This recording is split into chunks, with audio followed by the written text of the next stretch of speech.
out if you're ready to have sex, you're not ready to have sex. Seriously. Like, don't do the Cosmo quiz to decide. Oh please. my God. And then we're at the party, and the DJ for the party super sucks. Like, hilariously bad.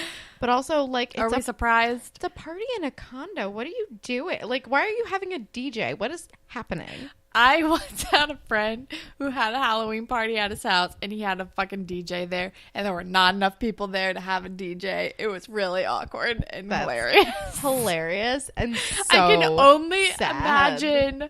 We were like, I think we were in 11th grade. I don't remember. It was really weird. And I can only imagine what that DJ was thinking. There were like maybe like 20 people there. It wasn't a lot of people. That's really a bummer. It was so ew. Oh God. It's really embarrassing to think about now because it's like that didn't stop us from dancing with each other. Well, no, obviously there's a DJ there. You gotta at least like make it count. Oh God. Wow. Shout out to all my high school friends who were there. Oh boy. Oh boy. And then Katie and Marisol are talking to Fiona, and they're like, we should make you chair of like the party planning committee because this is so great, whatever. Right. I'm like, well, yeah, she can throw money at things and she has good taste, but and then I just don't want them to be friends so much that I'm like, stop this. And then Imogen walks in and is all like made over, right? It's very much she's all that. Very she's all that. And then someone is also like, should we play a game? And then Imogen suggests something. She suggests charades, and then Marisol's immediately super mean to her. Yeah. And then she's like, truth or dare? And they're like, okay. Because for some reason, like, all TV shows think truth or dare is going to be sexy when it's really just like stupid. Really dumb. And then we are back to the magazine quiz. Damn it, I think I wrote down questions too. Did you write any down? I did not. But like I know that one of the questions was like something about soulmates, and Jake like laughs out loud, and so did I. And Claire is like, answer the question. He's like, sure, I guess soulmates. And I was like, yes, it's very convincing. Oh yeah, I was like, do you think we're soulmates? Or do you believe in I don't remember what the question was. I think it was like, are we soulmates, basically. Right. He's like, I mean, I guess. Why not? Sure. Yeah, hella convincing. And there was one also about like, how do you feel when you see, or what do you feel about the thought of having sex? Or I don't remember. Like, what are your expectations for us having sex? How do you think you're going to feel? Right. And I'm like, that is so weird. Like, that's just so weird. He's like, I don't know, good. Yeah. And satisfied? She's like, yeah, he said satisfied. And she's like, are you kidding? Like, this is a big deal. And blah, blah, blah, blah, blah. And then she like storms off. Yeah. Yeah, it doesn't go super well. Which, hello, you're not ready to have sex if you're consulting a fucking magazine quiz. No. She's just like so dramatic. And it's she unreal. has way too high of expectations for this. She's like, this is going to be one of the most important moments of your life. And it has to be so special and la la la la la, which I understand, but it's also Claire's so drama. She is so drama So and the so drama. not ready for sex. Jesus. Oh God, not ready at all.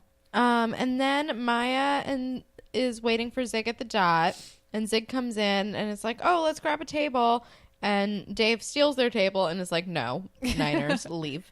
And that is our only Dave cameo. Yeah. But he's wearing that black leather hat again. Oh God. Yeah, that's a look. And then does Maya like ask him about Tori? Yeah, and she's like, I made some not friends in my band class who seem to know you. And Zig looks very sad. He's like, oh, they went to my middle school. I'll explain everything. Also, and then we don't get to hear the explanation, which is weird. No, but we hear it kind of later. Yeah. We get like it alluded to. Also, like, as soon as he said middle school, I was like, oh, right. oh yeah. They're in 9th grade. These are children. These are little babies. Yeah. Middle school. Oh my God. Middle school boyfriends are a hilarious joke. Oh my God. Okay. And then we're back at the party and they're doing all the truth or dare things and somebody kisses somebody. Can't remember who. Not relevant. I don't remember. Oh no, like Somebody, Marisol asks Owen who he wants to kiss most in the room. And he says her. Yeah. She's like, bye. She's like, lol, no. Which, I get it. And then they ask Fiona truth or dare, and someone like walks by and is like, "Girls always choose truth." It's yeah, boring. it was Drew. He was like, "Girls are boring. They always pick truth," which honestly, I think truth is probably more interesting. But fine, whatever. Yeah. And she's like, "Dare," and then fucking Owen dares her to chug a bottle of tequila, and she's like, "No, no." And Imogen tries to come to her rescue, but instead kind of outs her as an alcoholic, which her intentions were good, but her execution kind of sucked. Yeah, and then Fiona definitely swings like back against it, and it's like, what are you talking about? Yeah, well, but also like Marisol's like, oh my god, Imogen, that's so mean. And Fiona's like, yeah, why would you say something like that? And then she like makes an excuse about like not wanting to throw up at her own party. Right. And then does she say something like, these dares are boring? Or is that someone else? This is boring. We should do something big. And then someone suggests a senior prank. Oh, yeah. Because everyone is just trying to impress everyone else. Like, I feel like this, because Marisol's like, Katie, you have a key. And Katie's like, oh, I really don't want to do this. And they're like, please, it'll be so cool. And I'm like, oh, this entire party is just like everyone posturing for everyone else. Oh, 100%. It's like, it's almost hard to watch, but it's also like the most high school thing. Like, also, looking at it from the outside, you're like, oh yeah, everyone just wants to impress literally everyone else at this party. Also, first day of school, way too early to do your senior prank. Doesn't that usually come at the end of the year? It's an end of the year thing. Also, I have no idea what my senior prank was, if there even was one. Me neither. Literally. Yeah, I don't know. Do not remember. I don't either. I remember there was a class a couple years before mine that when they were juniors, they did a junior prank before their senior prank where they spray painted dicks all over the school and said, class of whatever is coming. It was kind of funny, but also kind of gross. That's both of those things. I like it. I don't think we did. That's the only prank I remember, and it wasn't even a senior prank. I don't know if we did one. We probably did, but honestly, my class was notorious for being the worst class ever. A lot of rules were made because of us. That was a class after mine. Yeah, no, that was my class. So we really didn't need senior pranks because we had a whole bunch of shit going on. Sometimes literally. My class was known as the golden class, so like it's entirely possible we didn't even do one I truly don't remember. Honestly, this could was we like both 8 years ago. Could we like both be more on brand? I think we've talked about this before. It's just like almost hilarious.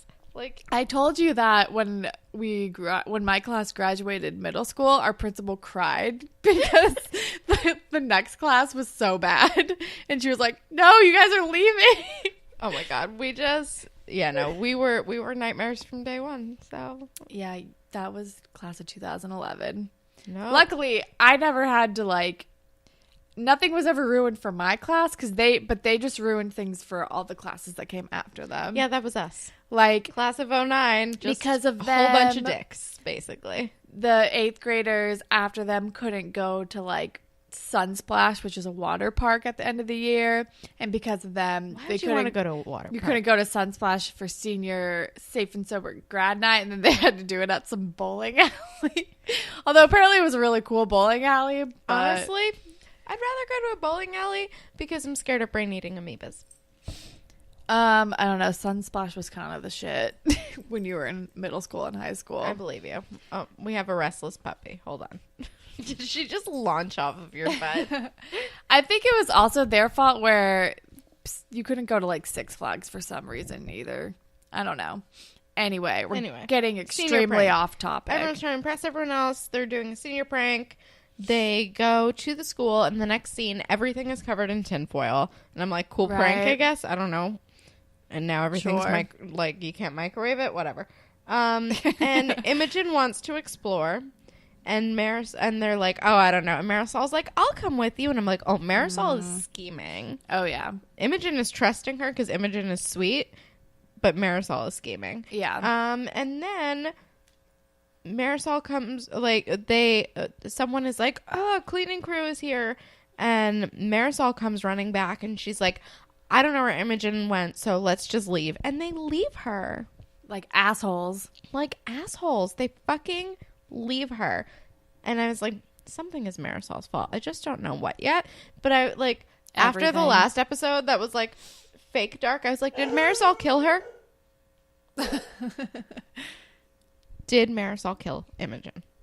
It was like, it just crossed my mind for a second. I was like, no, this is a different show entirely. I never thought that. I was like, this is a different show. I've also been like, there's been a lot of like true crime and also unsolved mysteries in my life. So I'm like, that's just where my brain went. Guys, Golden State Killer was caught. Hell yeah. Oh my God, I'm so excited to read that book. He lived in a town that was literally half an hour from where I lived. Which is still crazy. Also, all the attacks in Northern California were like a half an hour from where I grew up too. It's super weird. Very weird. Oh, anyway, so Simpson is super pissed. And they caught Imogen, but she didn't rat anyone out because she's a goddamn peach. Yes. Which, again, I don't know why she didn't rat anybody out. She should have.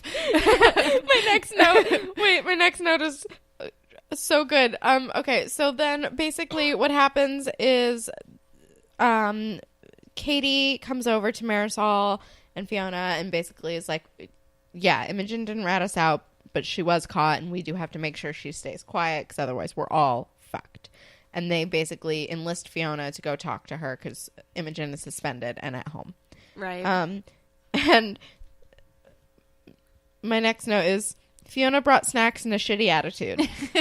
So that, which is basically what happened. She brings her like a stale croissant and is being a dick. Right. He's basically like, you better not tell. Don't tell anyone. Thanks. Bye. Here's a croissant. You better not tell. Although I'm pretty sure she like overpronounces it and is like, here's a croissant. She definitely says croissant. Yeah. And I'm like, all right, buddy, get it together. Yeah. We get it. You lived in France. Super shitty. And and that's when we find out from Imogen that she was locked. She went into the theater to listen to her iPod and like enjoy the, I don't know, empty space and the vibes of the theater. And Marisol locked her in like a fucking asshole. Yeah, she doesn't explicitly say Marisol, but she says someone locked me in. And yeah, Marisol and we're like, it was definitely Marisol. did.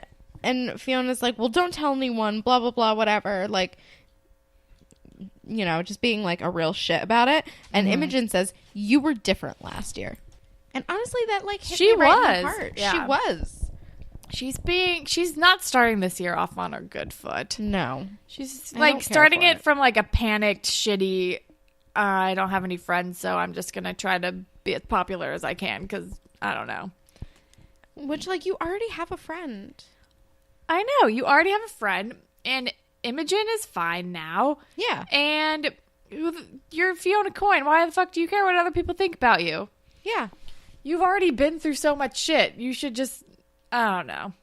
Yeah. High school is like, brings out the worst in people. Seriously.